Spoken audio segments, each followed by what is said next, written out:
The Magicians Podcast is brought to you in proud association with the Magic Circle, Alakazam Magic, and Gigio. All you want, right?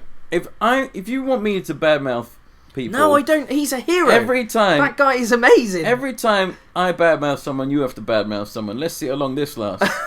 You ready? Go for it. I'm happy to ruin your career. Your like insurgent little broadcast journalist career. I will take it down right now.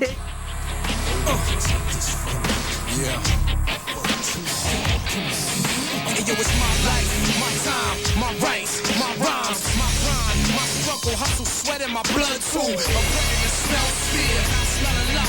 My competitors fled scared, cause they smelled I was hot. I want it all, excess, the sex, much success, stress us. I want it all, no less, so come on. Yes, my friends, you are listening to the first ever internationally recorded episode of the Magicians Podcast with Piff The Magic Dragon from the Strip in Las Vegas. I'm Richard Young, thank you very much for hitting the download button. So, a few weeks ago, I was in Las Vegas, my happy place, the place in the world that I love the most.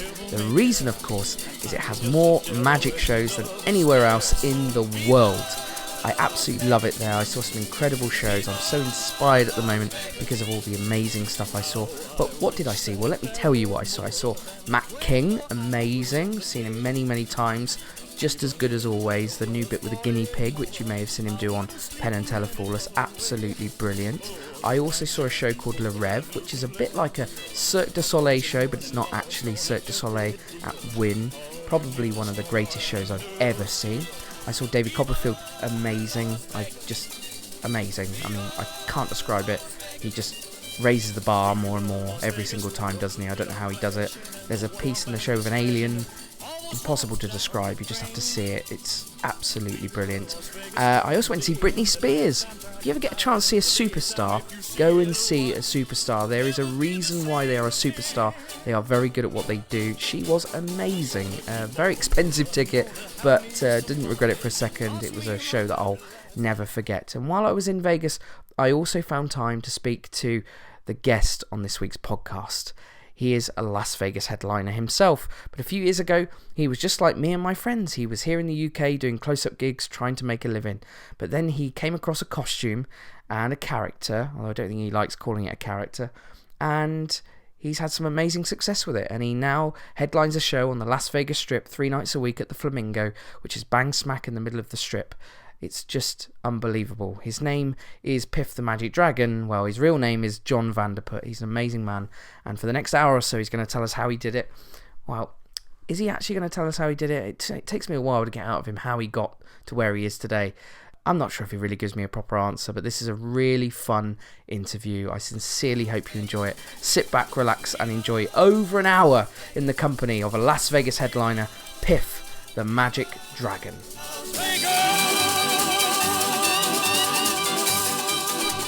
I'm here in a Las Vegas dressing room with like light bulbs around the mirrors and everything with a Las Vegas headliner, Piff The Magic Dragon. Here he is. Good evening. As enthusiastic as ever. How are you doing, John? Yeah, I'm good. How are you? Should I call you John or Piff? Is that you know what? Most people call me Piff now, but only because it's much easier. Because like some people are called John, that like when you're in a rehearsal or wherever, and like if you go into a new theatre or something, and somebody's like John, now I just ignore them. Because usually there's at least 4 people in every theatre called John. Yeah. So there's no one called Piff. So now everyone just calls you Piff. This is an amazing city. What I want to start with, that's right, it's just your life here now. Obviously, you were, a few years back, you were like a lot of people who listen to this, you were gigging, doing close-up gigs. And I know, that's how I started doing my living from magic, doing close-up magic. And now you're in Las Vegas. And I hated it. I know you did. Oh my god, I hated it so badly. Faye Presto, who we both know, told me once that... Without Faye, I wouldn't be doing magic today. Really? Oh yeah, 100%. Because I wouldn't have been able to afford to. Because she was the one who helped me when I came back from university and was sort of kicking around doing nothing really. She helped me turn magic into a money-making career that then sort of like supported me as I turned into the job that I wanted to do. What did you hate about it? Close-up magic, interrupting people for a living. Oh really? Oh my god, it's the worst. You're like, excuse me, I know you're having a nice time, but apparently whoever runs this place doesn't trust you enough to have a good time on your own. So they've sent me along to make sure you have a good time. So in restaurants it was worse, because in restaurants people just, you got no right to be there really. And, you know, people be trying to... I mean, I went up to... years and years, like 12 years ago, 15 years ago probably. Oh man, longer than that. Too many years to remember. I went up to a couple in a restaurant in Croydon. And I said, hi, I'm a close-up magician, blah, blah. And the guy stood up and he said, my wife has just asked me for a divorce. Do you really think I want to see some fucking magic? And I was like, this is in a tiny restaurant. And I'm like... no, you probably don't. And he was like, no, fuck off. And he just sat down, and the whole place was like dead silent. I had to sort of retreat off into the corner, which is always at the bar in full view of everyone, and just sort of like, and I hated it. I was like, oh, and I used to hate when people said no, they don't want to see magic, and you know, I just wasn't really cut out for it. So something Faye has told me that you said to her once, which I think is going to lead in nicely to perhaps why you are now Piff, is Faye said to me that you once said that one of your problems with close-up magic was you felt people wanted you to fail, whereas with Faye, they always wanted her to succeed. Faye's like a special example in the world of magic, because I remember doing a table in, it was like I think it was a private lunch, and for some reason, I was doing it and Faye was doing it, and I went in and I'd done, you know, years of restaurant magic, and I had a great set, and I went in and I really killed the gig. Like, people really liked it. And then Faye walked in, and the level that I got them to, that's where she started from. And it was embarrassing. You know, people were screaming by the time that she walked out, and it was like, you know, she just does it on a different level. But you know, you know, she excels in that atmosphere, in that environment, and I don't think I do. So I don't really know. I mean, I don't know what I meant at the time, but looking back, I just think that it's just not my environment. How does the Piff character come about then? What's the story? I'm getting water. It's a good idea. We're in the desert. We're in the desert. Yeah, that's going to work out well in the long run, isn't it? Do you want to stay in Vegas? Yeah, as long as Vegas exists. Yeah. I heard about this Lake Mead. The water keeps going down and down, doesn't it? Yeah. Sometimes I wish this was actually not an audio podcast or some sort of video thing, because right now Mr Piffles is sat leant against John's leg. Well, he's like my lawyer. He's going to tell me what I can and can't talk about. I was amazed. The other thing was the same dog. It's the same dog from years ago. They live quite a long time. No, it wasn't that. It's how you got the dog here. That must have been... Well, I can imagine the paperwork. Flies. It's not that difficult. Is it not? No, he just gets a rabies jab and he's good to go. Ah, okay, fair enough. He's microchipped. So sorry, what were you saying now? I was interrupting, sorry. I was going to say, the other thing I hated about close-up magic was, like, I always wanted to get into, like, show business. That was what I wanted to get into, and I always... you know, one of the reasons I got into magic was to avoid, like, quote-unquote, real job. You know, even though I work a lot harder than I probably would at a real job. But, and close-up magic to me just felt a bit too much like a job. It's much more like a service. You know, people book the canapes for a wedding, they book the venue, and they book the magician. You know, it's not like... The magician. Yeah, right, the magician. Yeah. And, you know, like, I heard this, and I think it's a very clever way of... getting a good price. Somebody was saying to me, oh, you know, when somebody rings them up to book them and asks for their fee, then you know, they'll do it as a, like, per head cost. So, like, you might pay £12 a head for the champagne, and if you pay £5 a head for the magician, then, like, that's a really good way for people to think about it, because they go, oh yeah, 2 glasses of champagne, people are going to remember the magician much more than the champagne. But I'm also sort of stabbing myself in the eye, because I'm like, I don't want to compare myself to a canapé. You know, that's not what I dreamt of, being like an alternative to a sandwich. You'd be a good canapé. You'd be like one with pesto or something, wouldn't you? You wouldn't be like a, you know, like a... You know what? Prawn. I just want to get off the tray. I'm not interested in being served on a tray. Yeah. That. So, and the other thing was, like, you know, there were, like, Richard Pinner's dad, who sadly passed away recently, but his thing was, that he would charge the same rate to everyone, and he would always honour the booking. And I think that's a great thing to do if you're in a service industry. You know, if you ring up a plumber, and the plumber comes over and then rings you up and says, "Oh, sorry, I can't come over this week because I got a better gig somewhere else," you'd be like, "That's an annoying plumber." Yeah. But the reality is, if you know, I've been in situations where, when I toured with Mumford & Sons, there was a date that I had a gig on, I had to cancel it to go and do that tour.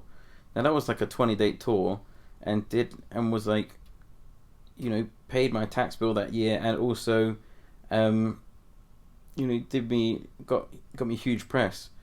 So, what am I going to do? Cancel the whole tour because of that one date? It's like, so I've sort of chosen to like treat it more like a career rather than. So interesting. You talk industry. about the plumber thing, because I've actually used the same analogy with it, and I've always thought if I rang a plumber and booked him, and then he said, "I'm not coming, but don't worry, my mate's coming," I wouldn't be that bothered.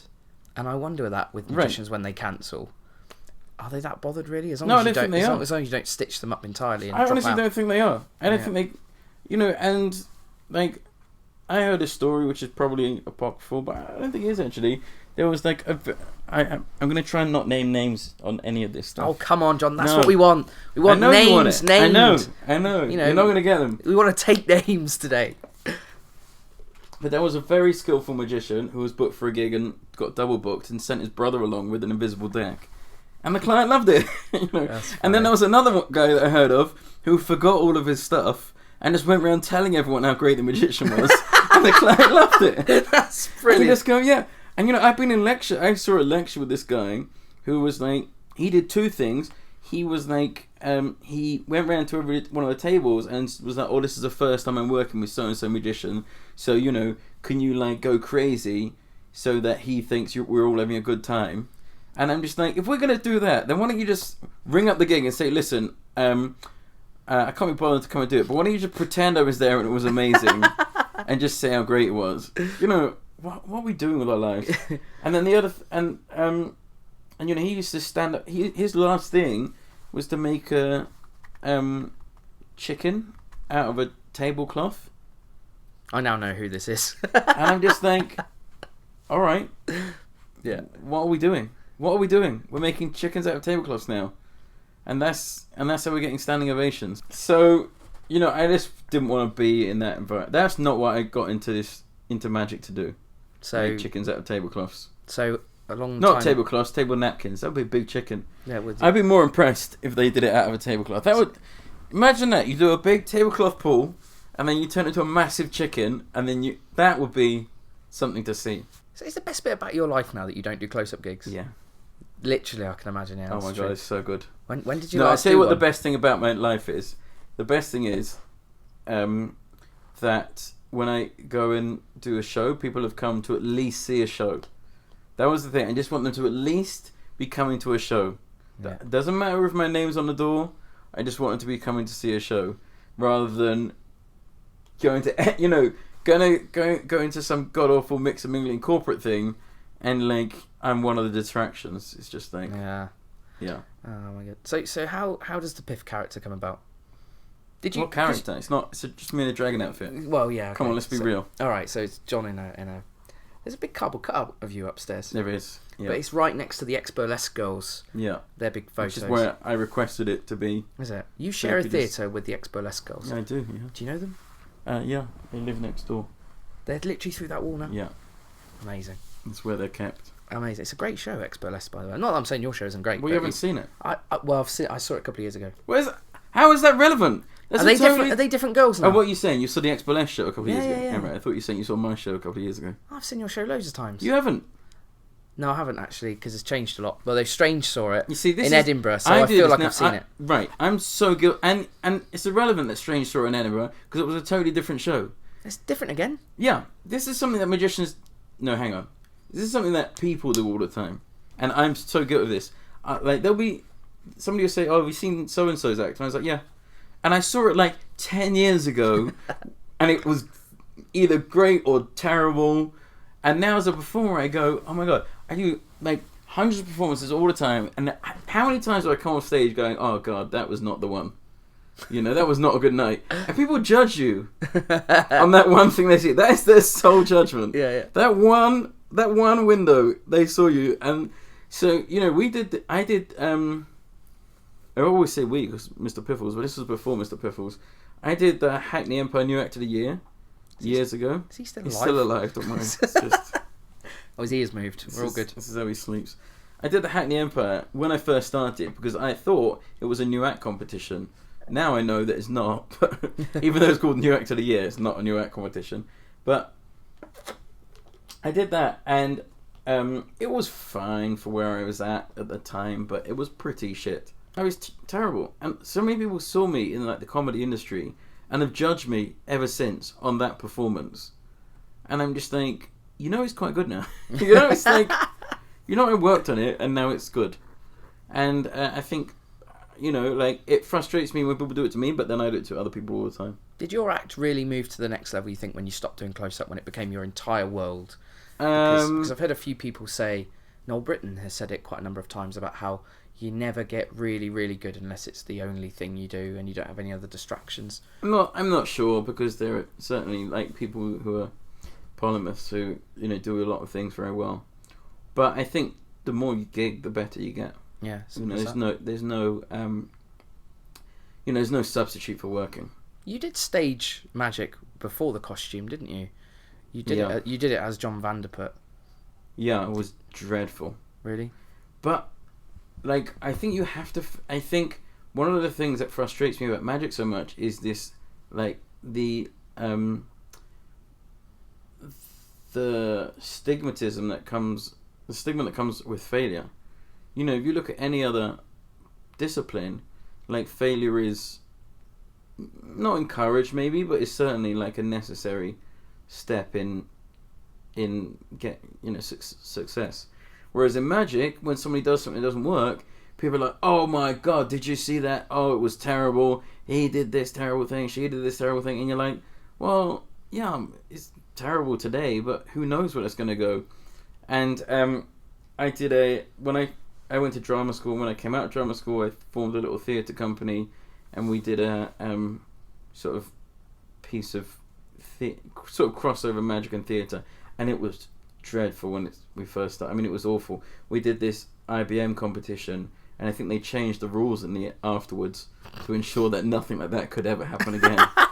and it was terrible. And we had a lot of problems. We made a lot of mistakes, and there was, we made a lot of mistakes because we hadn't practiced enough. But even if, and also because things just went wrong anyway. But even if we had practiced, and even if things didn't go wrong, it would have still been dreadful. It was. But then, like, we worked on it for like 2 years, and then we turned it into like an hour-long piece, which we ended up touring with, and like, was something that was really great, and I was really proud of. It's just no money in theatre, so it's very difficult to make a living from doing theatre. So when did you first put the costume on? Wow, you're not gonna let that one go, are you? I gotta know. I'm a broadcast journalist. That's what this is all about. It's about getting... When did you become a broadcast journalist? Basically, when my magic career failed. Really? I needed something else to, You've got a microphone. Went and got a mic. Yeah, it's going all right, actually. A few people listen, so... Yeah? Yeah, it's all right. How's it been being a broadcast journalism? People don't tell you things anymore because they think you're going to tell everybody else. Right. So, but no, other than that, it's good fun. And do you tell everyone else? No, I'm not Noel Coulter. I am not leaky. That reputation must have come from somewhere. What do you think? Well, otherwise they would tell you things. Like, I think it's the word journalist. They assume you're going to publish. I don't think anyone really associates the word journalist with you. I don't think that's your concern. I think you must have leaked. Let's talk about some of your criticisms. Oh, here we go. Yeah. This gets. I will happily talk about my criticisms of the podcast. I heard what you said about the podcast. Now tell me what I said. Because I want to make sure it's the exact quote. So my sources. Yeah. Strange, obviously. It wouldn't be Strange. It would be Alex. Oh, I thought it was Strange you told me. Maybe it was Alex. No, I wouldn't have told. I never speak to him. So you never talked to Strange? I can't remember the last time I had a conversation with him. It was in Edinburgh. This is what I heard, and that you said that one of your criticisms of my podcast. Oh, it might have been Strange. Is that you don't like listening to other people's PR? Did you say that? Is that a direct quote? Direct quote. It was probably a lot harsher than that. Was it? Yeah, because what was the full quote? I don't remember because I barely remember what I did. I'm not going to take it personally. Gigio was No, still I mean, paid I wish invoices, I could remember. Oh, okay. You know, I would happily break it down for you. The tragedy is I've got about a 36-hour memory, and then it all just gets lost I'm the same. in the past. But no, I mean, I definitely listened to a couple of these, and it was like the whitewashed version of magicians, and it was also like, you know, magicians have this thing. You know, you go to their website, it's like the funniest magician of all time, the most award-winning, as seen on TV, and it's just, you know, like, there's this thing when you do gigs of magicians, and people like, I mean, comedians are a bit bad for this as well, but not as bad as magicians, and they'll like give a like 3-page essay to the compere to read out before they go on, and it's like, you've seen this guy, and it's like, trust me, they haven't. If people don't know you, they really don't know you. So it's like, if you have to tell them where they've seen you, they haven't seen you. And if you have to tell them how successful they are and how well known you are, you're not well known. It's one of the reasons why you don't like this podcast, actually, just because you don't like magicians. Yeah, probably. Is that? Yeah. That's There are very few magicians that I like. I can live with that. That's fine. You see. That's... Oh wait, hang on, I'm not letting you off the hook yet. All right. Okay. Carry on. So I just think, if you're a journalist, A broadcast journalist. A broadcast journalist, you should be a bit more probing. Now I You realise. have not been listening to season 3. No, I haven't. I gave up. I abandoned this ship. I jumped off. I was like, I won't name names. Name them. No, I can't name names. But in one of season 3's episodes, I was nearly sued. were you? Yeah, Well, that's not even good. a joke. Yeah. Did I you was get a letter of? No, I got a phone call. Someone said they were going to sue me if something went out, so I had to take it out. Really? Yeah. So season 3 has Did you been have a all good about ask. I don't have a lawyer. Well, you should get a lawyer. Yeah, so you probably know a few. You Yeah. know, being in Vegas. But season 3's been all about asking tough questions. Really? Yeah. Oh well, I'm proud to hear that. Maybe I should go back and catch up. I'm not going to. No, I know. I'm not You're too gonna busy. I mean, you've got a gig in Vegas. You don't need to bother now, do you? No. So okay. So let's talk about Edinburgh. Wait, I just want to make sure we've covered your failings enough. Just really want to make sure. What else did I say to Alex? No, I think that was it.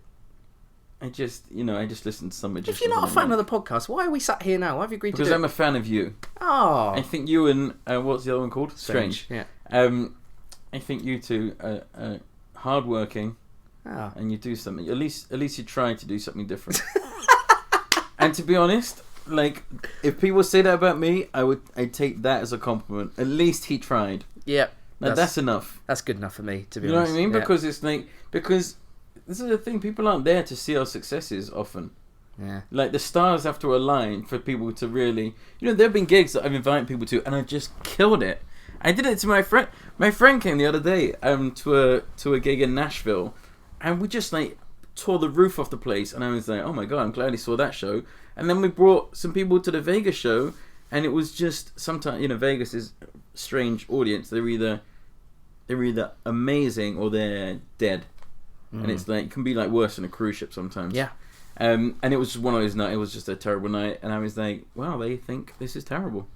But so you could never rely on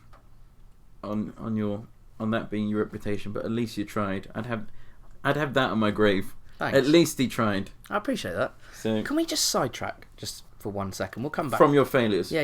All right. And from you actually as well. Can we? I just got to ask something. I'm a big fan. But down the road, it's Copperfield, right? Yeah. His show. Do you know him? Yeah. You do? Yeah. Have you had much dealings with him? No, but I love him. Have you seen the new show? Love it. I've seen it twice. Love it. Absolutely amazing. There's an Yeah. alien. There's an alien. It's incredible. There's an alien that farts root beer. Yeah, incredible. What more do you want? What's the community like here in Vegas with magicians? Do you all know each other? Yeah. Or, Yeah. And then, it's just like any community. I mean, like, I really love Matt King and Penn and Teller. And I'd count them all as good friends. And, Chris Kenner's a great guy. He didn't return my emails. I tried to get a podcast with him, I'm sorry to say. Kenner. Yeah, didn't reply. Well, he's busy, isn't he? Of course he is. They've got a big show down the road, haven't they? They have. Whereas I can squeeze you in. Yeah, I know. Yeah, no, I appreciate that. Yeah, I'm flying home tomorrow as well. It's good of you to squeeze me in. So, what about, we don't have to name names, but I assume also there are some magic shows here where There's some dreadful magicians. magic. There is some dreadful magic here. Yeah, we don't need to name names. Dreadful. But they're not part of this community, though. Is that fair to say? The guys doing the bad shows here? No, I don't think that's... I don't know. I mean, like, at the end of the day, like, community is a loose word because people are just busy. Right. You know, it's not like there is, like, this secret magic community. Mm-hmm. Pan and I did have a little magic club going for a bit. Did you? Yeah, It's a magic club. Yeah, Pen and I started a magic club. And it lasted, like, about 3 months, and then we were too busy. Oh, that's a shame. And we didn't invite any... I think you know Caleb Morelli? Caleb, yes, amazing. Yeah, he came. I like Caleb. I'm a big fan of Caleb's stuff. He came. It's probably the only magician to ever come to Pen and I's magic club. That's brilliant. And I was at this. You know what boba tea is? No. It's like a. You don't know. Well, I can't be bothered. If you don't know what it is. Oh, I don't know what it is. No. Just But do your these research. people, trust me, these You're people... a broadcast journalist. Do your research. Listen, Boba these tea, people look it listening up. don't know what that is either. They do, because I knew what it was before I moved to Vegas. Okay. You know, there used to be a boba tea shop from where I lived in Notting Hill, around the corner. It's a shop? No, it's not a shop. It's like a type of drink. And Oh. there was a shop that sold that type of drink in Notting Hill. Ah, okay. And in Soho and... Well, anyway. There's a place that serves boba tea in Vegas, and it's... I can't remember what it's called. Oh, Cafe Teas. And it's staffed entirely by young, definitely like a bit too young, mostly Asian girls in their underwear. Now, not bikinis, underwear. Amazing. So, and it's terrifying. It's just like, why does this exist? Because there's no secret charge. Ah. You know, it's like boba tea in the UK is like £3 or £4. Over here, it's like $3 or $4. In that shop, it's $3 or $4, and there's no like secret, like $100 tax. It's just $3 or $4. So anyway, I was telling Penn about this place, and he couldn't get over it. So I took him. He took him there, and then we decided to form a magic club based around meeting there once a month. But then we got busy. Matt King's got no excuse for not coming to that. He's done by 5 p.m. every day, isn't he? No, because we didn't do it until like 11 o'clock at night. Ah. Because we were working. So, Okay. Although I don't think I was working at the time. But Mac, had to get up early in the morning to do his job. What's the dream then, Piff? What do you want to... Do you want This to... is the dream. I know it's amazing, but like, life always moves on. You just get bigger ambitions. Do you want to... I know, but you got to be able to be happy where you are today. Yeah, that's true. That was one of my... That's been a lesson. You want to be in a different hotel, or... I'm happy. You're a where I happy am. boy? Yeah. Fair enough. We got plans, obviously, but, I'm pretty happy today. I did a gig called... one of my ambitions was to get into a show called Le Clique. Yep. Which then changed its name to become Le Soirée. And they sort of split off. And in 2011, I think it was just before I flew to Australia for the first time, I did this show. And it was like, after I did that, I was like, well, really, I've done what I wanted to do. That was like the big thing I wanted to do, was to get into that show. And I got into that show, and then I was like, okay, like everything now is a bonus. Mm. So, and I think that helps because it's maybe a lot less anxious. Yeah. Just like, Well, you were... there's nothing attractive about that sort of naked ambition. And I don't think there's anything healthy about that sort of like, somebody told me a story about a famous magician, but and like he was like, this is when they were kids. There was some audition for a TV thing, and he was like, "Oh, so you're gonna go to this audition?" This guy was like, "Yeah," and he was like, "Oh, great! I'll see you at 1 o'clock." And then this guy turned up at 1 o'clock, and it was actually like 11 o'clock in the morning, and the guy just screwed him over. But that's just the way it is, and you can live like that, sure, but I don't want to live like that. Yeah. So I'm happy that if everything stopped now. I look back and go, well, I had a great time and a great run, and I'm happy with what I achieved. You wouldn't be able to go back to doing close-up, though, would you? Would you have to completely exit the industry? Yeah. But I think that will be okay. Yeah? Yeah, do something else. Let's talk about Fool Us. That's where people first saw you. Yeah. Who, you know, hadn't been up to the Fringe or had been on the Do you want me cabaret. to tell you where Piff came from? Yeah, please. Yeah. It's been like 20... Maybe later. Okay. How long have you got for this podcast? Because I've got a long time. Have you? And I've got a lot of stuff we can cover. Well, you know, it's all about, you know, the episodes generally are 60 minutes, aren't Generally, right? they? Generally speaking. But this is a Bonanza special direct from Las Vegas issue. That's true. So I could That's pay true. for extra storage this week and make it a little you bit have longer. to pay for extra Oh, storage. that's unbelievable. They screw you at every Really? right turn. I think this is worth investing. You reckon? Yeah, we're going to get some gold. Will we get some stuff on Copperfield? No. Okay. So, all right, let's talk about Fool Us first then, shall we? Go for it, yeah. I mean, you won, didn't you? Let's be honest. I mean, you didn't fool them, but you won that show because everybody, your clip got the most views. Penn and Teller loved it. The big thing that you did, which no one else had thought to do, was the show carried on after you finished your trick. Yeah. Well, I always thought people were crazy. I mean, that came from when I was thinking about doing Britain's Got Talent years ago. And I was like, you have to be crazy to let people judge you. Right. You know, to let people start weighing up the value of what you do on national television, you have to be insane. That's very interesting. So, you know, I was just, that was my way round. If I did it, which I never did, if I did, that was going to be my way around it. And then with Penn and Teller, I was like, okay, well, this is also going to work fine. Yeah, and there were a few things, you know, I was like, first of all, that like quote unquote character, definitely would not allow people to judge him. Right. Without you know, would not just sit there and go, okay, well, let's. What did you think? Right. What do you think? It's just not. You know, like, there's no need for approval there. That's one of the big things, unless it's from a hot girl, and then it's all about doing anything to get that approval. Okay. But you know, but then the other thing about character is, like, so many times I hear people go, "Oh, my character wouldn't do this. My character wouldn't do that." And then you watch the news, and it's like, "Oh, he always seemed like such a nice guy." You know, this guy brutally kills like, you know, 20 people. He always seems so quiet. So I think like life is people acting out of character. So I always think characters should and can, like, you know, be very fluid. That's interesting. But yeah, I don't think it would be that great for me to be judged. So because of that, I thought, well, what else can I do? And I said, well, I can just eat. So I just ate Banana.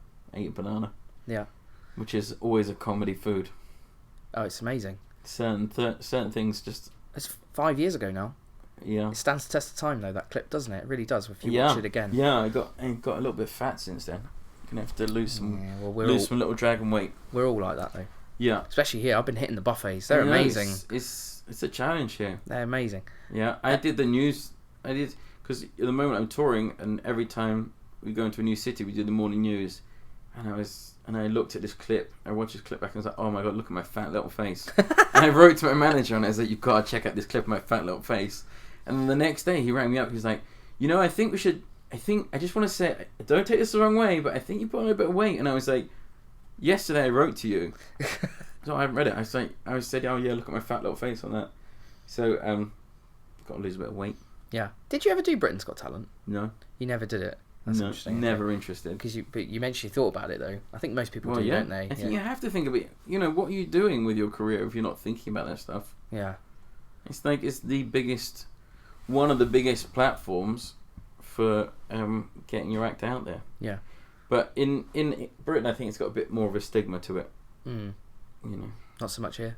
no, not at all here. Oh, okay. And even when I went on it here and thought it would have, I was wrong about, you know, like I went on it and I was like, right, I want to get to the final and lose, and I want to be like brand it as like the loser of America's Got Talent. So, which I did. I achieved my goals. People were so angry I didn't win. Yeah. People, oh my god, they come up to me all the time because it was huge here. Or just, you know, and like now we like, I could not have believed the impact that would have. But we sell out in comedy clubs every week. We add extra shows. We just do phenomenal business. And so I meet a lot of people who, and the amount of, first of all, the amount people invested in that show was like, oh my god, like we were rooting for you all the way, and then they were like, you got robbed, you should have, and I was just like, dude, that was the plan to do this. But actually, I think it's just a really good show run by great people, and had I, known what I know now, then I wouldn't have, I certainly wouldn't have been as cagey as I was about the whole process, and right. I probably wouldn't have cared about losing so much. Yeah. Because all the way I was like, how do I lose? How do I lose? And then we got to the semi-final, because there's a difficult thing, like you have to win the round to get through to the next thing. But we just had this big goal of like, one of the things I wanted to do was to get to the final and walk out, do my trick and say good night America and leave. But because we had a good relationship with the program makers, I pitched it to them rather than doing it, which originally I was just going to do it. We pitched them, and they, I think rightly felt that people would feel cheated if I did that. And at the time I was like, no, people would think it's funny. And now I'm like, people would have been really angry at me. Yeah. Like, people were really invested in that, and they want you to win it. So, anyway, I got to the semi-finals, and I was, everyone was like, oh, you're going to win it, you're going to win it. I was like, uh-oh, time to shoot a dog out of a cannon. And that sealed the deal. Yeah. So. Let's go back to Flawless before we get to AGT. Yeah. When you do that clip and it goes viral, and also I think that's when your friendship with Penn and Teller started. Was it around that sort of time? Yeah, I didn't know them before. Yeah. Well, it wasn't there. They wrote to me after, I think when it aired, and they were like, we loved your stuff, and then when they came to do a show, because I literally did the show and left, and they wanted to meet me, but I'd gone, and then I wasn't in London the next day. So, but when they came back to London around Christmas, then we met up, and then, I was in contact, and I was a lot more friendly with Teller. I didn't really speak to Penn much at the beginning, but then when I moved to Vegas, I became a lot friendlier with Penn. And they're both great. Did you kind of say to them then, look, I want to get to Vegas? No. How do I make that? No. That was not. I didn't want to go to Vegas. Oh, you didn't? No, I never wanted to do that. I tell you what, I had this. This is funny. When I was dating this girl who a really great girl, and her parents pulled me aside and they were, listen, we're a bit worried because we think you're going to go to Vegas and like the relationship's going to end. And I was like, what? Why would I go to Vegas? Why would I? That's like the weirdest thing you could ever say to me. And then 3 years later, that's how that's what happened. And I guess we should be asking them what else is going to happen. But it was just what happened was I loved doing shows. I love creating material, but in the UK, it's very difficult because the market burns out your material to nobody. Even when you perform live, you do Edinburgh, you tour, you do maybe a run in Soho Theatre, and then that material is done. And you have to do new material, otherwise you just get everyone whinging at you, or you get the critics complaining. And in magic, it takes, because I always believe that you should only do original magic, and even if you do something that's sort of like slightly, like I do a version of John Archer's Collard, but it's so far away now from what John does that it's very difficult to call it the same trick. Mm-hmm. So even if you do something like that, it should really end up completely unrecognizable. So because of that, it would take me at least 2 years to make something and then be happy with it. So I was like, I'm just burning my material over here, and I'm never getting it to the point when I'm happy with it, because I have to stop doing it. And I looked all over the world, where could I work, how could I work, and I realized that Vegas, people come to see you multiple times. People come from all over the world, over and over again, and they sort of want to see, the hits and also new stuff. So I was like, well, maybe I could work on getting a show in Vegas.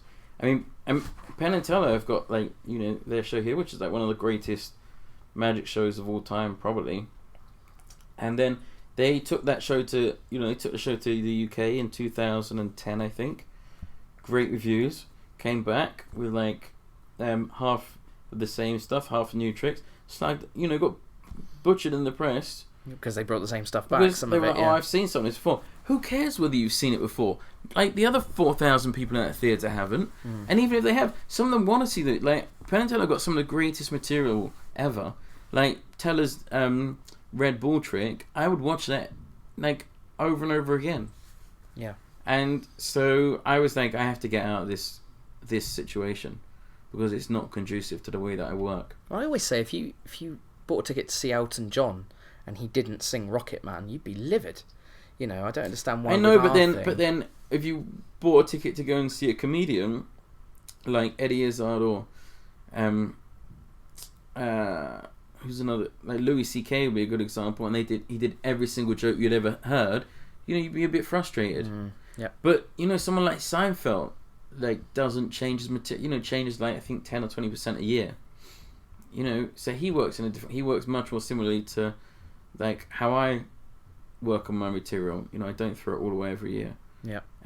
Whereas someone like Pete Thurman does a new hour every year. So it's sort of each their own. But that was like the style of work that I wanted to do. So that's why I came to Vegas. The Magicians Podcast brought to you in association with the Magic Circle, the world's premier magical society. Are you ready to join the world's most exclusive magic club? Visit themagiccircle.co.uk to find out more. Gigi-O, free for 30 days. Be a pro, get Gigi-O. Even living in Las Vegas is no excuse not to have Gigi-O. It's a web-based software designed for professional and semi-professional entertainers anywhere in the world. It will save you hours in the office every single week in admin work by generating PDF contracts and invoices, by tracking your payments, updating the diary on your phone automatically, and here's a brand new feature, email scheduling. That's right, you get those annoying emails a few days before gigs where clients are just chasing you up to make sure you're definitely still coming. Well, you can now schedule an email to be sent to your client a couple of days before the event to let them know that all is well and you will be there at a certain time. Read what others are saying about it and take a free 30-day trial right now at gigio.co.uk. That's Gigio spelled Gigio.co.uk. I'm recording this in the airport. Can you hear the plane above? Amazing. Whether you're new to magic or a seasoned professional, Alakazam Magic are here to help. Alakazam have been supplying magic to magicians for well over 20 years. Not only do we carry all the latest and greatest magic tricks, books and DVDs, but we also manufacture one of the finest ranges of magic tricks in the world. The Alakazam name is synonymous with great customer service, educated advice and honesty. So if you're shopping for new magic, make sure you check out our website, www.alakazam.co.uk, or pay a visit to our fully stocked shop. So how'd you get the first gig in Vegas? Oh, well, now you want my money-making secrets. Well, here is the plan. Get a pen. You get a pen and get him to recommend you. No, it was just a lot. It was a lot of luck and a long process, but I ended up in Vegas. I don't believe in luck. There's no such You thing have as to luck. believe in luck. No. So someone said this No, to me that's once. This is bullshit. brilliant. That luck is actually preparation which meets an opportunity. I heard this once. Thought it was brilliant. It's rubbish because there are so many talented people who worked as hard as I have and never had the break. Okay. And there are also people who aren't as talented, not as me, but as other people, and who didn't work very hard and just got a lucky break. So I would say that I'm reasonably talented because I think like false modesty is also just another version of arrogance. That's interesting, yeah. So reasonably talented, not like there are definitely more talented people out there, way more, and funnier and all that sort of stuff. But like I work really hard at what I do, and so that helps. And then I had some lucky breaks, and one of them was Penn and Teller's Flawless, because at the time I did it, like YouTube was in a good groove, and somebody took that clip, put it on YouTube, put in the right words, did all the little tagging, and it went viral. I did, like when you used to type in magic, and it would be like the first magic related clip to pop up. It was incredible. Mm-hmm. So now what's that? That's not my preparation, and that's not my, what was the other thing you said? Opportunity. Preparation meets an opportunity. Yeah, I mean, I don't know. I think there are always exceptions to that rules. There's definitely lack of preparation meets like. So when you move out here for the first Vegas gig, did you know at that point how long it was going to last? Was it a contract? I had a contract for 10 years. Wow. Okay. But I didn't know how long it was going to. I knew that it was definitely going to be here 2 years. Okay. And I was going to see whether I liked it. Okay. And then that show ended, and I had a green card. Well, I just applied for my green card, but I couldn't leave the country or work for 3 months because that's the nature of green cards. You can't change your job over basically when you have a green card, when you apply. So I was stuck here for 3 months. So I couldn't leave, and then by the time I could leave, I was like, you know what, I'm going to stay here and stick it out and see what happens. So you were out of work for quite a while then? Oh yeah, like almost a year. So sitting around doing nothing. I started working for Penn and Teller. What were you doing for them? We doing new magic for them. Okay. Me, Johnny Thompson, Penn and Teller's crew, and then special guests like James Randi came once. Okay. Paul Keeve came once. Yeah, did that. Did occasional gigs, and then I did America's Got Talent, and it all kicked off after that. Come on, let's make this dark. You're out of work for a year. A year. You're sat around doing nothing, and nothing. Obviously, and you're trying to get work, I assume, and yeah. But there must have been some dark times there where you're kind of going, holy shit, what am I doing with my life? I think anytime you dress up in a dragon outfit, you're gonna have that moment, no matter even when it's going well. Yeah, but like I always had a lot of faith in. I remember when I started doing Piff, and people were just like, "What on earth are you doing?" They were like, "You were a promising close-up magician. You could have a nice career, and then you're throwing all away with this stupid dragon thing." And with the theatre stuff as well, which wasn't very good at the time. But so I think it's important to stick to because that's the thing that other people can't do. They can never do the ideas that you think up, and even if they do them, they're dreadful. And this is the thing I never understand with magicians. Why do we spend so much of our time trying to do other people's tricks? Because it's easier than coming up with our own stuff. Right, well that is a terrible answer. It's true though, and we should all be put down as an art form. Absolutely. People are like, oh, why isn't magic respected? Oh my god, so many reasons. So many reasons. But that would be top of the list. Yeah, so I always think you should do your own stuff, and that's what I've done. We missed the commercial break, it's already gone, but do you use Gigio? No. For what? What would I use Gigio for? Gigs. What gigs? So you just put in, Monday Flamingo, Tuesday Flamingo. I'd have to book myself. I'd have to I've got to remember to contact the booker this year to wish him happy birthday. Hi John, happy birthday. Would love to work for you next year again. Looking forward to it. So let's talk about America's Got Talent. Yeah. How tough was the decision to do it? It was pretty simple originally it was pretty simple because I didn't have any work. Yeah, I guess so, yeah. And then I went to the first audition. So can I just stop you there? Was it literally in your brain, if this doesn't work out, I'm going back to England? No, I never think that dramatically. Okay. And just do today's work, see what happens. I don't want to use the word desperation because that's unfair, but I think some people would have wondered if perhaps you were doing it out of a bit of I've got to do brutal. This. Yeah, You want me to ask tough questions? No, I'd love it. This is great. Do you know what I mean? Were you a bit desperate when you decided to do it because you couldn't get work here? Well, I didn't have any work. Okay.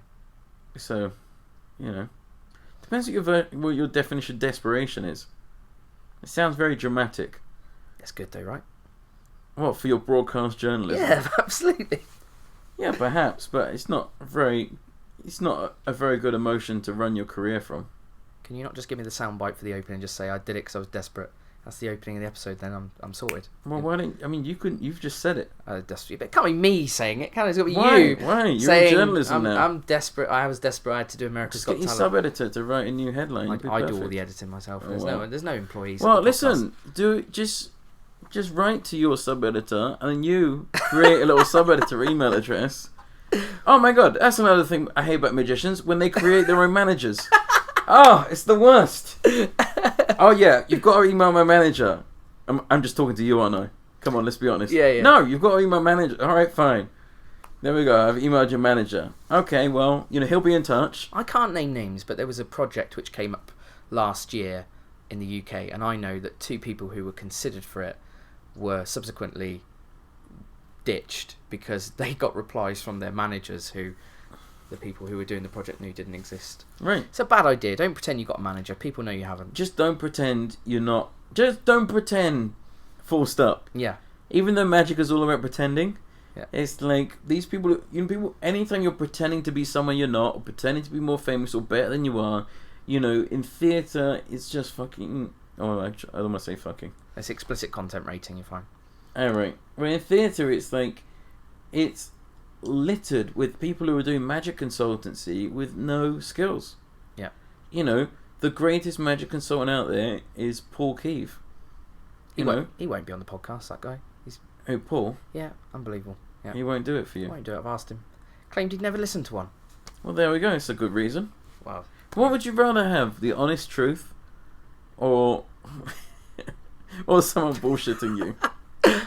He's got no interest in doing your podcast, and that's okay. Oh, come on. Have you listened to the Richard Cadell episode? No. It is brilliant. No, I haven't. Well, you need to listen to that. I don't need to. You've got downtime. Look, there's I nothing d- I going on honestly here don't now. need to listen what to time's it. the show? 8 o'clock. Yeah. There's nothing going on. You I'd can rather listen- sit here, not doing anything, than listen to the Richard Cadell episode of this podcast. Oh, I think it's a great episode.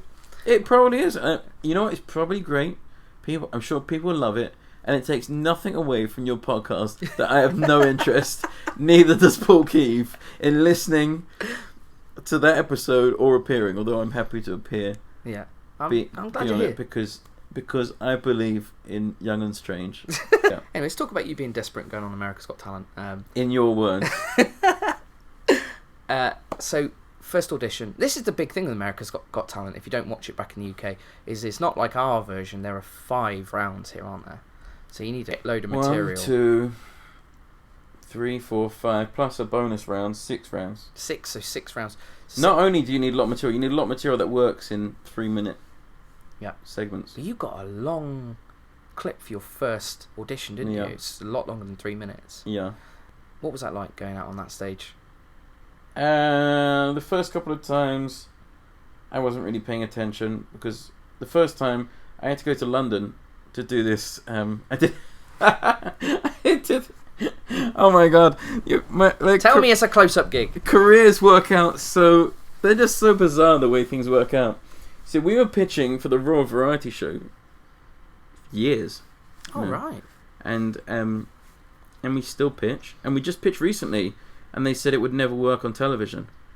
And my manager, well, it's different in the in US. You have a manager and an agent. In the UK, you only have agents. But my agent in the UK fulfills a role that the manager does in the US.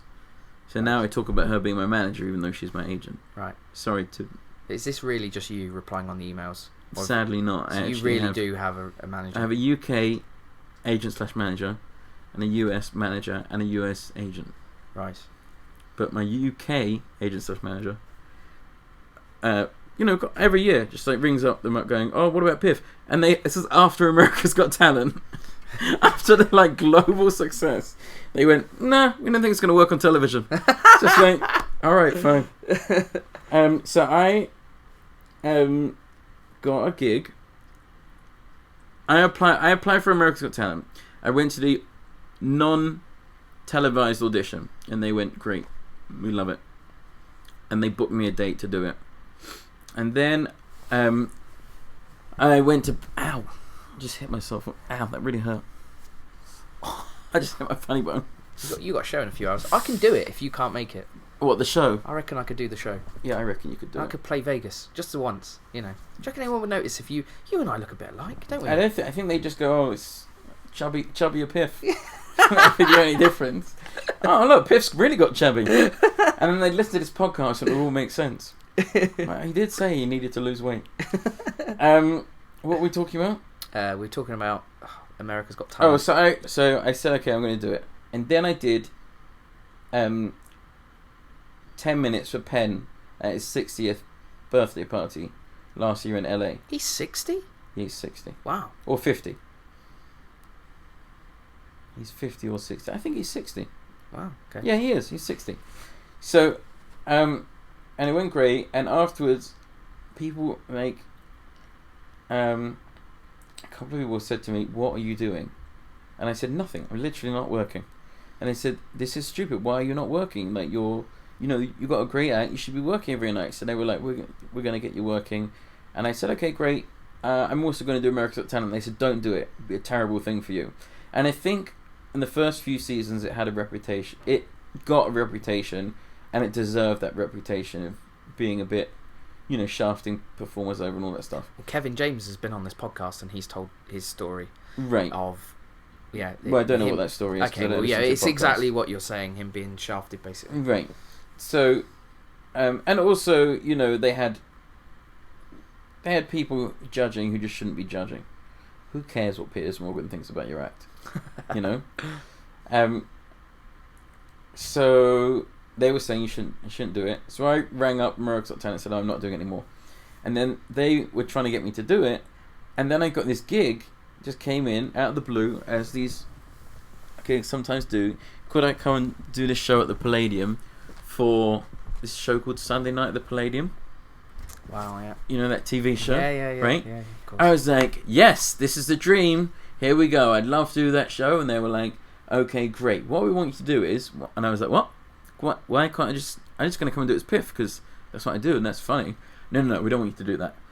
We want you to do this illusion with Bradley Walsh and do it as a Las Vegas style magician. And I was like, no. Why don't you just come and let me be good? But, as TV sometimes is, then they don't want you, they've got their idea of what they think's funny. And so they had that idea, and I just, in the end, I went, okay, this is an acting job, because I'm also trained as an actor. I'm a terrible actor. Are you? Oh my god, I have a very narrow range. Oh. I have like a tiny, thimble width range. But when if it is the right thing, then I can do it. So I was like, all right, I'll just do this as a acting job, and it was good money, and so I went and do that, and then America's Got Talent went crazy and was like, please come and do it. So in the end, it worked out that I had to fly to London to do this show, and on the way to London, I would stop in and do the audition for America's Got Talent. And I thought that, if it goes well, great, and if it doesn't go well, people are going to forget about it pretty soon. And how badly can it go? I've got to a point in my act now where it's not really going to go that badly. The worst I can do is me walk on, 4X's, and me walk out. Everything else is in my control, as long as I don't say anything stupid or do anything stupid. So I just sort of flew in, and I was knackered, hadn't slept, did the audition, seemed to go fine. I didn't know who anyone was, didn't know who Nick Cannon was, or the judges. I knew who Howard Stern was, that was it. I knew, obviously, Mel B. Did it, all seemed fine, left, went to the UK, did that gig for money, got on a plane, went to Australia, did a month in Australia. And so I, it's like, whatever. Just the same with the Penn and Teller Flawless. I was like, oh, well. I remember coming off and my brother being like, oh my god, that was amazing. Like, that was a great performance. And I was like, yeah, I don't know, it felt fine. Not really having a clue. And then when it got edited together, it looked really great. And that was the same with America's Got Talent. They just did a really great job with the edit. And obviously... You were pleased with the edit, were you? Yeah, they did a great job. Okay. And obviously, I gave them that material in terms of my performance, but they had the same vision that I did for what I do. Yeah. And then if anything, they had they improved, everything I did with the edit. And then, so that was great working with them. And then in the later rounds, when it's live, much more tricky. because they can't, they weren't out to get me on anything, but they're also running a 12 camera shoot live, and it was just incredibly difficult to do. And there were a couple of things that I was pleased with, like I really liked that semi-final performance and the way we managed to get that shot and stuff. But the first live quarterfinal was a nightmare from start to finish, and the final one was a nightmare as well because of we had some technical stuff. There's a flash, isn't there, of something that happens on Oh my god, there's a really good flash. I think they re-edited it when they could, but I think the one on the internet has a couple of really good flashes. There's like me, because I had to change the method for the bill. Right. So I had to learn a bill switch into a walnut on the day of. So I was doing that, which I could just about do when I was like in a good place, but then the Canon prop just kept on going wrong. We just had loads of problems with it, and about an hour before, the remote system just stopped working, and it was like hit or miss. So we had to like so we had to rewrite the whole thing, and so I was like quite flustered when I was doing that bill switch.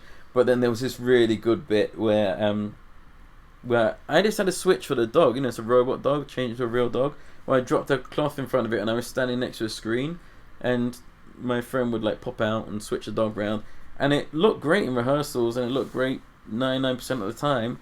And then because we had changed all this Canon thing, the dog didn't go through the hoop, and so I was just like, that got in my head. And then so when I did drop the curtain, I dropped it in the wrong place, and my friend just pops out. It's so good. It's brilliant. It's so good. He just pops out and switches the dog. But thankfully my goal was to lose, so I sort of played it. And then that took care of it. That took care of it. Shooting a dog out of a cannon, little live dog switch, and then we just went on and was like, it was great that my brother Steve could join me at Radio City, so we sort of like spun it that way. So, and then the next night I got to perform with Penn and Teller at Radio City. So that was great too. So how do you end up landing this gig here at the Flamingo after? Wow, you just... look, I'm not going to tell you that. You're not going to tell us anything. I'm not going to tell you how to get your own show in Vegas. Why would I tell you that? I want my own show in Vegas. Well, listen, this is not the way. You're a broadcast journalist. You don't need it. You got a glittering career ahead of you. So how long is the deal here? Are you allowed to say? It just goes on forever. Really? Yeah. Until we do something else. I'm just going to put it out there. I'm a broadcast journalist. I heard you've been making big money. It's ridiculous. Is that true? Yeah. I'm just having to burn money now, so that I can go back to my desperate state, which is where I'm happiest. There's rumours flying around in UK amongst broadcast journalists that there have been times when you've been making over 6 figures a month. Is that true? Over 6 figures. Dollars. I can't. I'm going to plead the fifth, which I can do now in this country. It definitely is true then, isn't it? Yeah. That's amazing. Yeah, it's good, but it's like, I think. I mean, look, people forget easily. Is it true you've been making at times over 6 figures a week? I can't comment on any. I've heard that's true too. I can't comment on this. Over $100,000 a week. I can't comment on it. What do you want? Unbelievable. But listen, you've got to remember that, now, it's like a small to medium business. It's not like me as a solo performer just sitting on buckets of cash. There are a lot of people involved. So Piffles. Yeah. That's the list stops there. No, we have a lot of people working really hard on it all. So how many people are working on Piff? Okay, you ready for the list? Yeah, come on, give us the list. So what is this now? I've got a UK manager / agent. I have a US manager. I have a US agent at CEA, and we have a West Coast and East Coast agent there. I've got a publicist. I've got an assistant here, like a personal assistant, because I'm just touring all the time, so I don't have time to do anything anymore. Mm-hmm. I have a tour manager for my comedy club and theatre tour out here. I've got a tour manager. I've got an opening act, and she's also my on-stage assistant. She's your girlfriend too, and right? she's my girlfriend, so that's good. But she's still still got to pay her. Who else? We got somebody who does all our social media, because that's insane. How do people have time to do? Like, You could just sit there all day and never get anywhere with social media. So, so she does that. I got a lawyer who looks after all of that stuff. Where is there space for me in this? This is what There's we need. no space for you. You need a podcast guy. That's what you need. I don't need any Come on, the broadcast weekly journalists. Piff podcast. Maybe. Your Vegas show here. Is it really? That was a very good journalistic I don't even know what that means. segue. Segue. I see. Yeah. Because I'm desperate to get some information out of you about this Vegas show. Go for it. Because you're the only. Let's be honest. There's not many people who get a Vegas show. You know? There really is not many. It's incredible. It's an incredible achievement, and you're It is still an bloody incredible miserable. achievement. It's unbelievable. I'm not miserable. This is you. Like, you just look at me and go, oh, he's so like laid back and monotonous and deadpan that he must be miserable. I'm super happy, and I've been super happy for years. This is brilliant. You know, it's just like I've just got a miserable looking face. I really do. People go, what's wrong? I'm like, nothing. It's just my face. When I was doing magic, like, people would just come up to me and be like, what is your problem? When I was doing like close-up magic, somebody called me the Eeyore of magic. At a gig. You do. At a gig. Somebody came up to me like, what is wrong? I said, nothing. You're like the Eeyore of magic. And I was like, if I had a wedding and I booked a magician and I turned up, I would be annoyed. I'd be like, what is wrong? But I'm just, I'm like not a natural show-off. I've never been that sort of like chippy, life and soul of the party. It's just like, it's like booking Stephen Wright to do walk around stand-up comedy. He's gonna bring the mood down. And so I'm very happy now. I was very happy when I wasn't working. When I was, in your words, desperate and out of work. I was very happy. There it is. That's the beginning. 2 bit right years there. ago, 4 years ago, whatever, when I was doing Penn and Teller, I was happy then. And there were some times, like, you never, Tyler said to me, it never gets easier. Just never gets easier.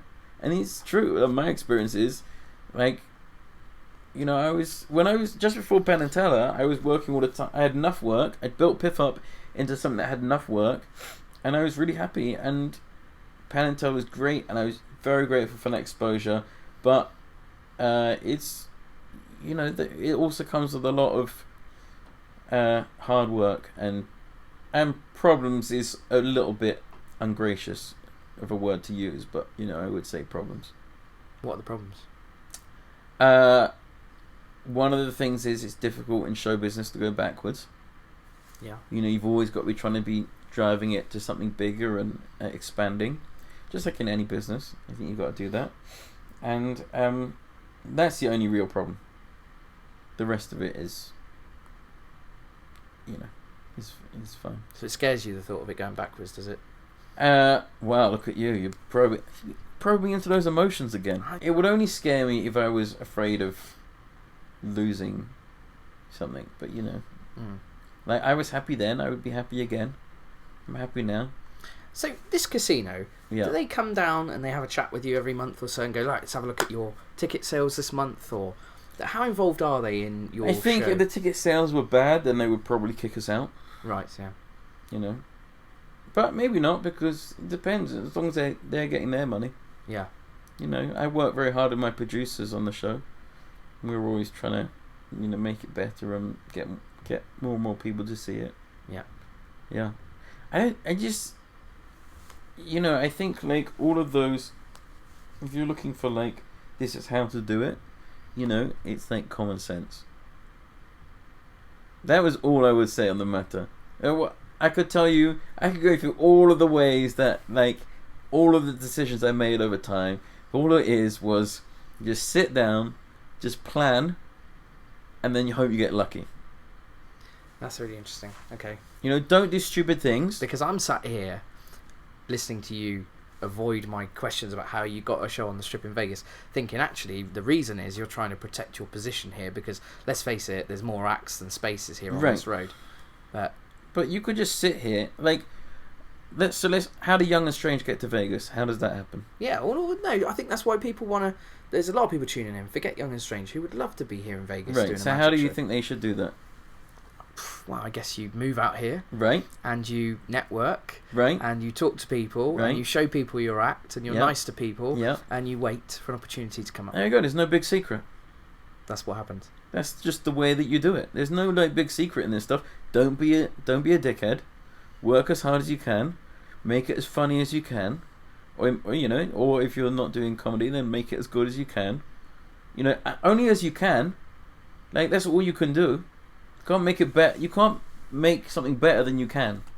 Like you just might not be good enough, or like I might not be good enough. That's like the truth of it. Yeah. Hope you get lucky. So let's talk about Piff, how I started Piff, because this is all luck. Like I will defy you to tell me how great I planned this. This is not good planning. This is just luck. Ready? Yeah, go for it. I was an unemployable close-up magician, right? Unemployable. The era of magic. At the time, I was losing jobs left, right, and centre. So fortunately, I was in a position where my close-up magic was not sustainable because of my bad attitude. Right? So that's where I was. Then I went to a fancy dress party. So in America they call them costume parties. So I went to a fancy dress party. So I was lucky that I had friends. But I was always nice, and like nice enough to have good friends around me. So they invited me to this fancy dress party. I said to my sister, I don't have a costume. Do you have anything to wear? She said to me, I got a dragon outfit under my bed. And I was like, great, I'll wear that. Why did she have a dragon outfit under her bed? I didn't ask. So I put on the little dragon outfit, went to a party. Not even a dragon outfit, really. More like a crocodile or a lizard. Right? Who knows what it is? Who knows what that outfit even really is? Went to the party. Everyone there didn't turn up in fancy dress. Even the host changed because she was like nobody, and I was like, but I can't change. And also she thought it was really funny, and all of my friends thought the outfit was really funny, so I just kept it on. So then another of my friends came up to me and said to me, you should do this in your act. You could be Puff the Magic Dragon.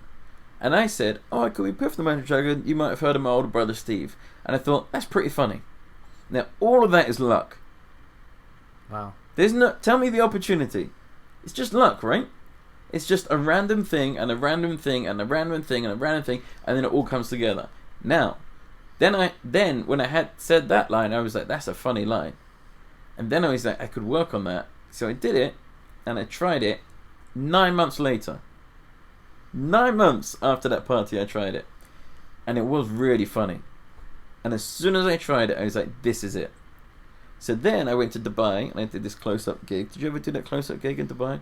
No, I know the one you mean. Everybody does. Oh my god, it was dreadful. Did that, spent my money that I saved on a little dragon outfit, got back, and then I worked hard on it. And then I would start taking I'd take some credit for that bit, for the working hard bit. Right? So a little bit of credit there for me working hard, every night going on stage, recording it, every time listening back, listening for where all the gaps were with that laughter, thinking about a little joke I could put in there, get it tight to get it funnier. Then I went to Edinburgh. Again, bit of credit there. I was the one who went to Edinburgh. Now maybe you're talking like some opportunity. People saw me and I got more gigs. So that was good. Then Penn and Teller came along. Now you're back to luck again. Now it's like YouTube. So, that was just luck again. But the initial thing is just pure luck. Because what's the alternative scenario? I didn't go to that party. I didn't ask my sister. I didn't, my friend didn't come up to me. So here's what happens. Like, I get fired from doing close-up magic and have to change careers. That's the way it works out. It's like, there's no other thing. Also, there is a bit of preparation there because you were already... How? Well, because you were already a magician. So although this... No, you're crowbarring that on. I'm not accepting it. Okay, fair enough. I'm not accepting it. What do you want to talk about next? Let's talk about the worst day of your career. And it's your choice. You can talk about it. Oh, yeah. Thousands of them. Okay. So let's start. So we did the IBM convention. That was a low point. Oh my god, it was terrible. But you know what was great about it? Was that it got rid of the fear of failure for me, which was huge for me. I was like, oh my god, I'm so worried about what magicians think. This is the material I create. I can't do this because magicians might not like it. And I did that gig, and it got completely ripped. People were laughing behind my back as they walked past me and in front of my face. Then they go around to laugh behind my back again. So I got rid of that fear of failure, which I think is massively important to get rid of. That was one of the worst days. Most, what should we say, 1 and 2 close-up gigs was probably the worst day of my life. What about the opposite then? Best day? What's been the best day of your career so far? I tell you what. When I toured with Mumford & Sons, half of we didn't even talk about this, but this was incredible. You literally supported Mumford & Sons. You played the O2 Arena at one point. Yeah. Did you die on your ass? Big room to play. At the O2, I would say it was serviceable. I wouldn't say I died on my ass. I died on my ass in Newcastle. Right. Oh, it was brutal. It was so good. And then, the O2, it wasn't a great gig though. But then there were others on that tour that I just killed. Like Birmingham, Manchester, and Dublin. Just like some of the greatest gigs I've ever done. And then I did the same material in Newcastle and a couple of others, and it was just horrific. Amazing. So, just goes to show you, who knows? Do you keep your eye on what's going on back home? I mean, like those exact rooms you played, Dynamo is now playing those rooms. Yeah. Do you keep your eye on? We've had Britain's Got Talent with Jamie Raven and stuff like that. I keep my eye on. Like, people come up to me and they're like, magicians trying to be dickheads, and they'll be like, "Oh, never heard of you at gigs," and I'm like, "Well, that's a lie." That's what Paul Keefe said to me. He said he'd never heard of the podcast. Well, that's probably not a lie. Paul's very busy, but I think that it's important to keep your eye on what, if I just think it's important. If you're based in the magic community, then you should know what's going on. Have you got to a point now where actually you hate most things because you're so set with what you're doing and what you like that most other magic you see you hate? But I never liked magic. Right. I remember talking to John Archer about it, or John Archer was saying, "Oh, it's all these people are like think it's so cool to be down on magic," and I was like, "But I hated magic when I was a kid. I mean, I would watch these shows and just be like, this is awful." Mm. And then there was some close-up magicians like Jerry Sadowitz and a few other people, Stuff the White Rabbit, that show, and I was like, "Oh, I like this kind of magic." But if you look at it in the grand scheme of things, it's like a very small percentage of magic. Yeah. So I always hated a lot of magic, and I still hate a lot of magic. Let's do word association. Go for it. Steve Wyrick. Wyrick. Wyrick. Wyrick. Wyrick. Wyrick. I've seen his show. He calls himself Steve Wyrick. Well, here in Vegas, he's known as Steve Wyrick. Why is he known as that? I don't know. You could be right. We were just doing word association, and now you're bitching me out for the word I associated was Wyrick. Have you met him? No, never met him. See, this is all you want, right? If you want me to badmouth people, no, I don't. He's a hero. Every time that guy is amazing. Every time I badmouth someone, you have to badmouth someone. Let's see how long this lasts. You ready? Go for it. I'm happy to ruin your career. Your like insurgent little broadcast journalist career. I will take it down now. Here's another broadcast journalist thing, which you can confirm or deny. I've heard a rumour. Yeah. In fact, this was in one of the earlier episodes of this podcast. This was talked about, and I was laughed out of the room. I think it was the Andrew O'Connor episode. That is that Teller's floating red ball is actually not done with a thread. Your thoughts? Well, I can't. Sadly for you, I can't discuss any of Penn and Teller's methods because I work for them. Damn it. But that would have been a good discussion. What were you just saying? Just remind me of something, but I've forgotten.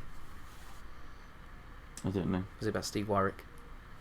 No, he's not come back to Vegas after the bankruptcy, failure of. It's now the Saks Theatre. It used to be the Wyrick Theatre. It used to be the Wyrick Theatre, yeah. Yeah, it's now. I think you probably Wyrick. That sounds right. Lance Burton. Yeah. This is word association. You don't say yep. I go. And what do you want to talk about, Lance Burton? No, it's your thoughts. He's another good one in the Las Vegas community. Yeah. I met my girlfriend through Lance Burton. Did you? Yeah, he asked me to do a guest star for a gig, and She was the female guest star, and that's how we got together. Ah. Lance is great. Now look, there's a great career. Work hard, 15,000 shows, get to the end, bang, done. Yeah, he's done. That's how I'd like to finish. Yeah. Either dying either literally going out at the height of your career, or you just walk away from it.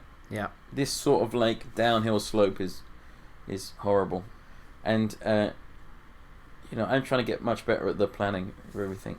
I feel. Look, did I answer enough of your questions about the how? Yeah, because I think it was good. My actually, point is, in the end, I answered it because right. it was common sense. That's Good. what I just wanted to say, is that I could tell you what I did, but it would be irrelevant. No, I think that's really interesting. Like you said, and it's not relevant to how anyone else could get here anyway, is it? Like you no, said. like here's what you do: get a little dragon outfit, right? Get a tiny dog, and then the other, I get the dog. That's another thing that I just stumbled across. Yeah. So when did the dog get added to the show? I was in Edinburgh in 2009. And I just thought, and I genuinely thought this. I thought this act needs a gimmick. And I was like, let's get a little. And then the girl who's running the venue had a tiny chihuahua.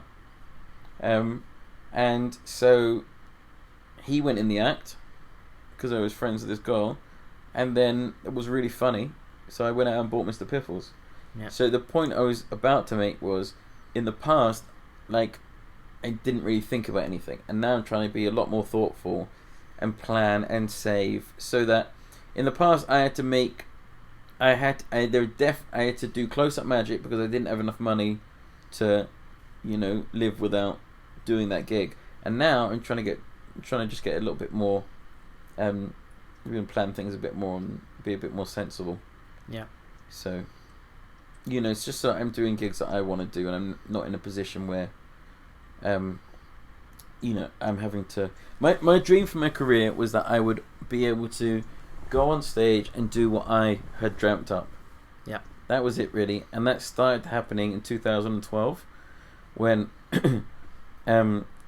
I spent a long time making the show that I wanted to make, and that was what I went on stage and did. So, that's like my plan, is to keep doing that as long as I keep performing what I want to, things in my head, and then when I can no longer do that, do something else in life. I'm gonna have to wrap this up because I've got tickets to Nathan Burton. So what time does that start? I'm kidding, I haven't really. If you had stopped this for Nathan Burton, I would have had my lawyer sue you and get rid of this from the internet. This is amazing. That So here we go. So finally we found someone you don't like in Vegas. What's look, the story there? Sadly, I don't know Nathan Burton. Oh. I've only met him once. I would love to be able to give you this gold, but I tell you when I met Nathan Burton. Chris Angel.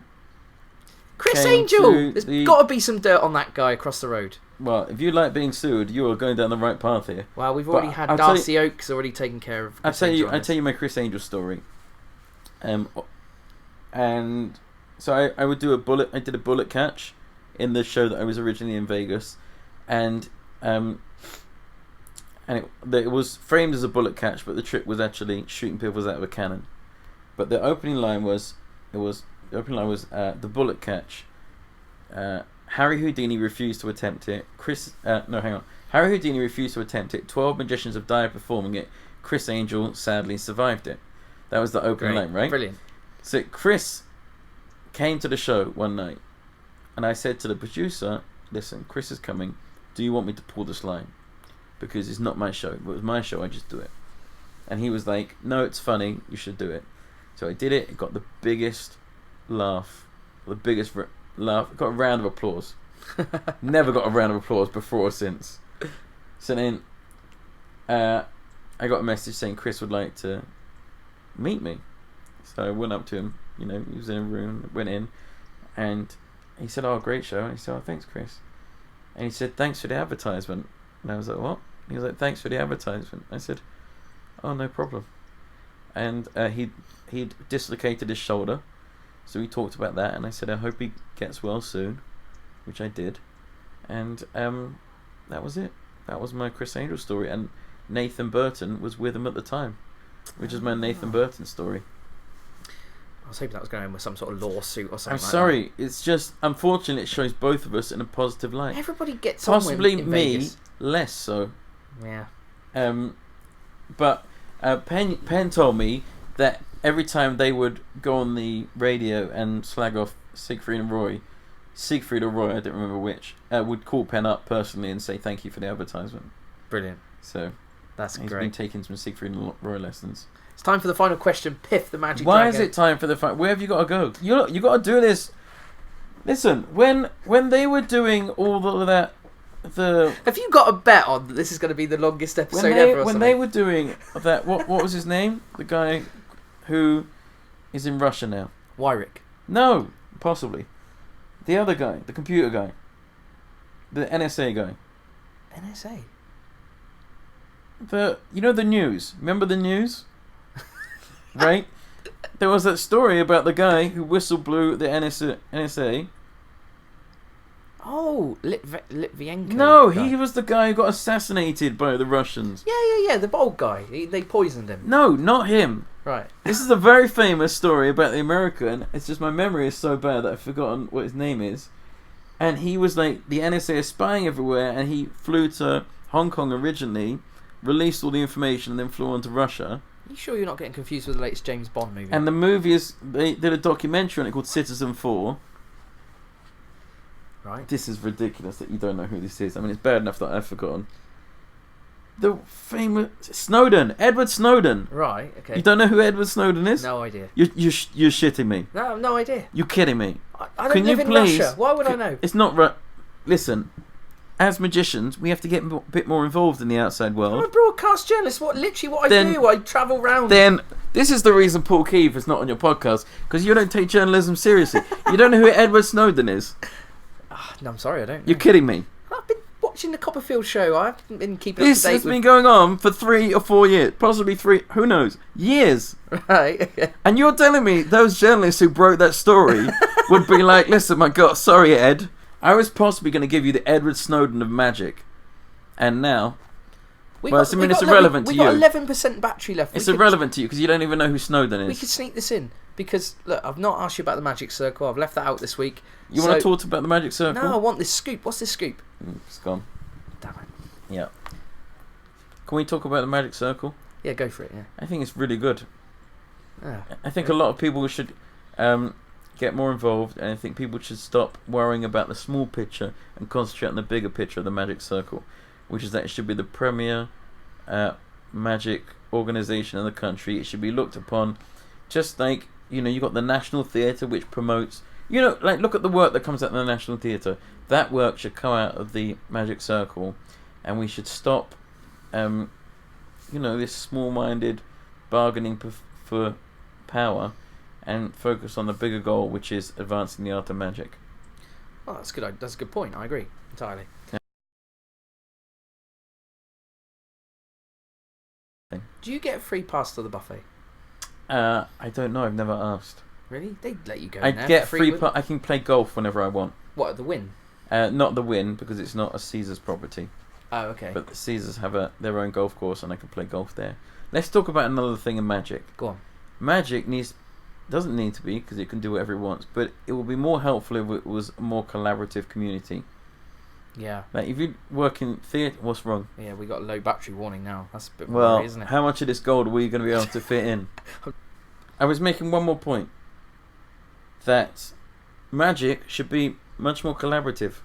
Like, some of the best ideas that have helped my career have come from outside myself. Yeah. For example, why don't you be Puff the Magic Dragon? That wasn't my idea.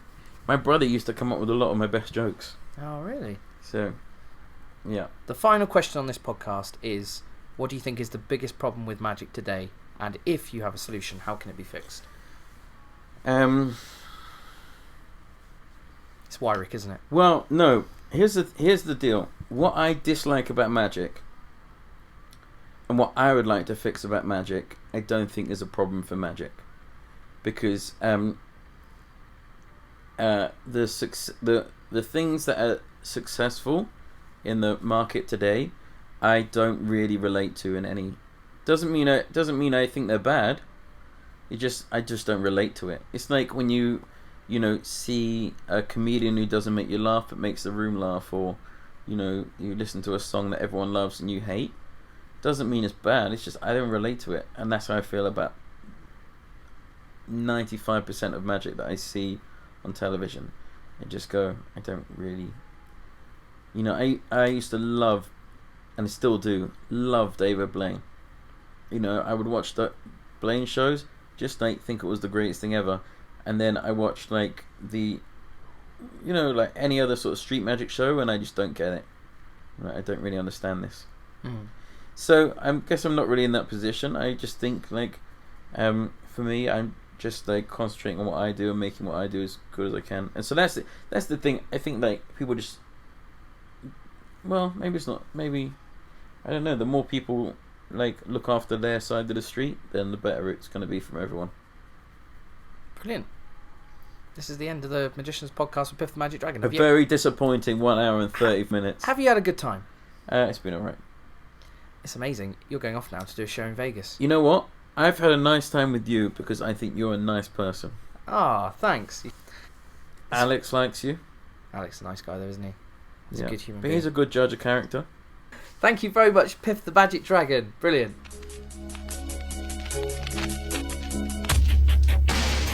That was Piff the Magic Dragon. Next time you're in Vegas, make sure you check out his show at the Flamingo.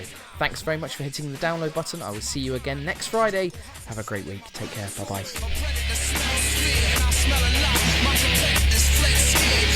I was hot, I want it all.